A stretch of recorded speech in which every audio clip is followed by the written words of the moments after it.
It's the Situational Awareness Special, so grab a seat, grab your favorite snack, and let's talk about how to be a better pilot. Welcome back to Grant's Pilot Advice. I want to sincerely thank all of you for watching. I hit 50 subscribers last week and this is my 10th video. So being a milestone, I wanted to do something special. Today, we're going to expand on last week's video and talk all about situational awareness. Chapter 2 in the FAA Pilot's Handbook of Aeronautical Knowledge defines situational awareness as the accurate perception and understanding of all the factors and conditions within the four fundamental risk elements, pilot, aircraft, environment, and type of operation, that affect safety before, during, and after the flight. Wow. That's a lot of words. Let's make that easier to understand. We can pretty much summarize that as you have to understand the big picture of the flight. So how is the pilot? How is the airplane? How's the weather? And so on and so forth. Knowing what is happening now can help the pilot better understand the impact of these elements on the future of the flight. This is called being ahead of the airplane. We can think about what's going to happen and prepare accordingly. For example, we're on an IFR flight plan.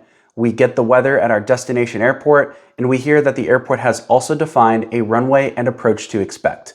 We can use this information to select and load an approach into our flight plan long before we even reach the airport. A loss of situational awareness occurs when a pilot fixates on one thing, losing sight of the big picture. This can happen due to any number of factors, including stress, fatigue, and task saturation.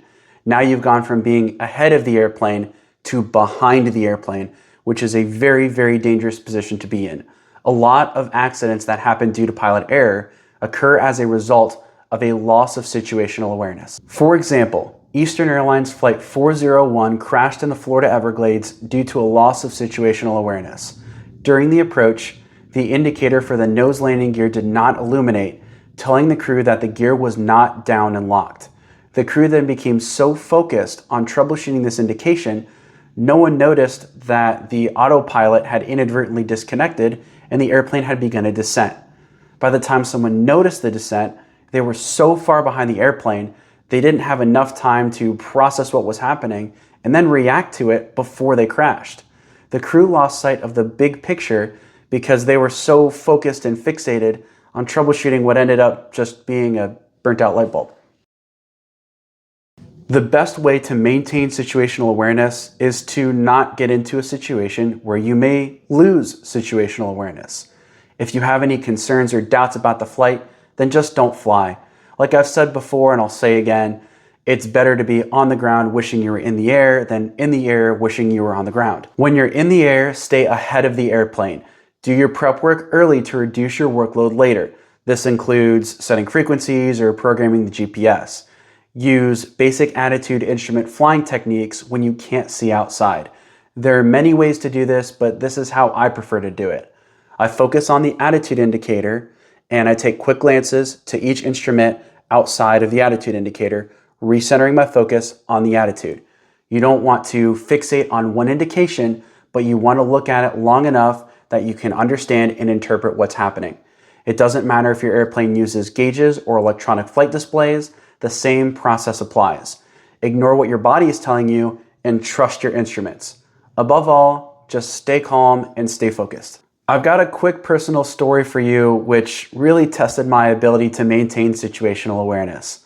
I was on a cross-country flight, solo, in some pretty hard IMC at night. It was very difficult conditions. But I made sure to keep my focus inside on my instruments using my basic attitude instrument flying skills, and I was cross-checking my position between my iPad and onboard GPS to make sure I was on the right track. I received the weather at my destination airport as soon as I could pick it up, and I listened for what runways were in use. I chose an approach based on the weather and runways in use long before I was ever in contact with a local controller.